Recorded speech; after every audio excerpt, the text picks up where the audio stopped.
J'encourage les Calédoniens à aller soutenir les artistes dans les concerts. Et il y en a un notamment ce week-end au Centre culturel Chibaou, Kanika Légende, où il y aura un beau plateau d'artistes, Blue Raoult, Chad Vamalé, et où ils vont passer un agréable moment musical.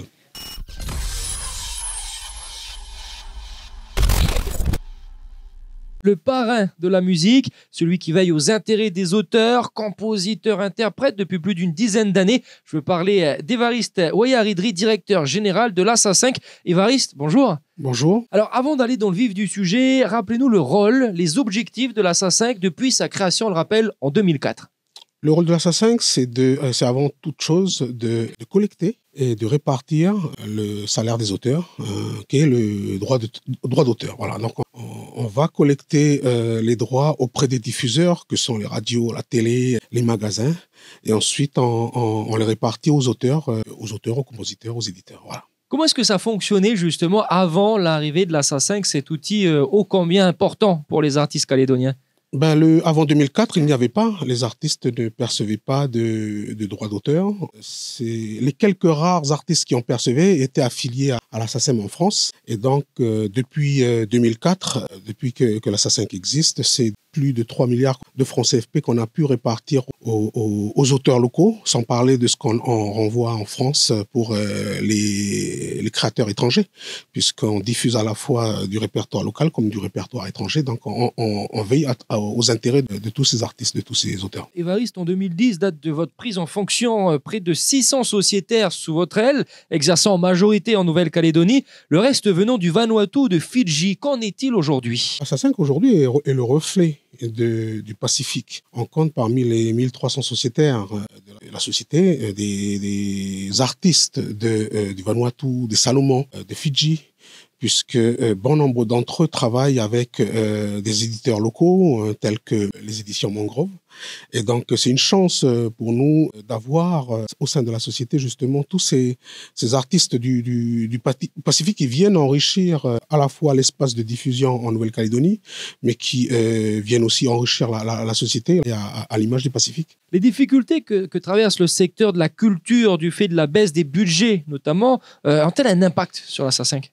Oui, ça a un impact puisque ici, la culture est très soutenue par la manne publique. Et donc, quand la culture dispose de moins de moyens, on a moins de concerts, on a moins de festivals, on a moins de résidences, on a moins... Et ça a un impact, in fine, sur ce que touche l'auteur. Quand il ne peut pas se produire sur scène, quand il n'y a pas d'événement, il n'y a pas de droit d'auteur. Donc, indirectement, la situation budgétaire, le contexte impacte le niveau de rémunération des auteurs, mais aussi tout l'écosystème de la culture. En chiffres et selon le rapport d'activité de 2022, comment se porte la création musicale, Évariste? La création musicale, elle est toujours aussi dynamique. On continue à créer, tous les genres sont représentés, que ce soit le reggae, le kané, les musiques urbaines. Le changement qui a opéré ces 10 dernières années, c'est qu'on a vu s'effondrer le monde du CD, mais ça ne veut pas dire pour autant que la création s'est arrêtée. On continue à créer. Aujourd'hui,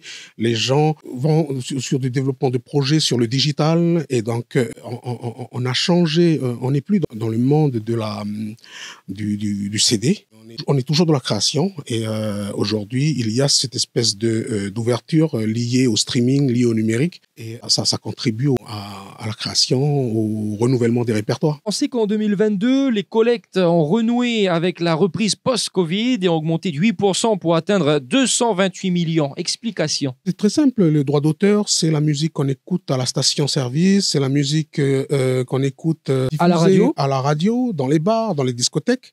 Et quand, pour des raisons sanitaires, ces établissements ferment, il n'y a pas de droit d'auteur. Et donc, on a perdu comme ça, dans la période Covid, une trentaine de millions dans nos collectes globales. Et la reprise ne s'est pas faite de manière immédiate, elle s'est fait lentement, mais on est dans l'après-Covid et le niveau des collectes a commencé à augmenter. En plus de ces activités de collecte et de répartition de droits, la SA5, on le rappelle, joue un rôle crucial pour la vitalité de la création musicale en Nouvelle-Calédonie. On en parlait il y a quelques instants. Elle déploie une politique de soutien à la création dans sa diversité en accompagnant les carrières artistiques, le renouvellement des répertoires, mais pas seulement. Explication, sachant qu'en 2022, Évariste, le budget total dédié à ces actions s'élevait à plus de 8 millions. Oui, donc le rôle aussi de la SA5, c'est accessoirement de contribuer à faire en sorte que la création continue, puisque c'est la création qui génère les droits. Et donc, nous devons nous soucier de comment se porte la création à travers le fonds qui est alimenté par les droits d'auteur. On finance les projets des artistes. Et aujourd'hui, on se concentre principalement sur les projets d'albums et les projets de clips, puisque c'est ça qui est la base de tout le reste, de la diffusion, de l'export, des festivals, des concerts.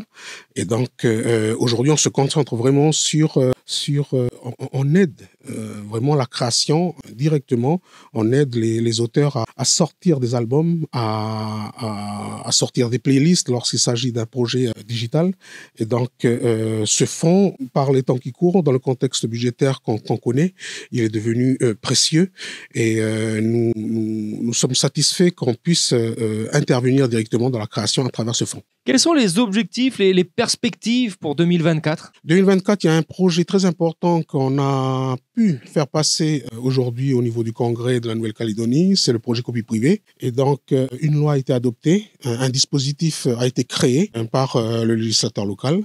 Et donc, nous sommes sur le pied de guerre pour pouvoir faire en sorte que, à partir de janvier 2024, nous collectons la redevance copie privée. Ça sera une nouvelle source de droits d'auteur et une nouvelle source de financement de la culture. Voilà. Évariste, en tant que directeur de la SA5, que pensez-vous un petit peu justement de l'identité musicale d'Océane FM ? Océane FM, c'est pacifique. Je pense que ce qui fait vraiment l'identité musicale de cette radio, c'est la musique, la diversité. Et surtout, c'est une radio où il y a ce qui caractérise aussi Océane FM, c'est qu'il y a une interaction avec les auditeurs. Et ça, moi, je pense que c'est très important parce que ça fait vivre et on laisse exprimer les gens à travers une radio qui leur donne l'occasion de s'exprimer.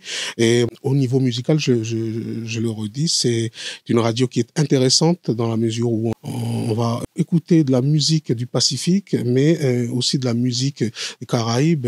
Il y a du bon son. Il y a de tous les genres. Que j'écoute, c'est pas mal. Merci beaucoup, Évariste. Un dernier message peut-être pour les Calédoniens. J'encourage les Calédoniens à aller soutenir les artistes dans les concerts. Et il y en a un notamment ce week-end au Centre culturel Chibaou, Kaneka Légende, où il y aura un beau plateau d'artistes, Blue Raoult, Chad Vamalé, et où ils vont passer un agréable moment musical. Évariste Wayaridri, je rappelle que vous êtes le directeur général de la SA5. Merci d'avoir accepté notre invitation. À bientôt. Merci à vous.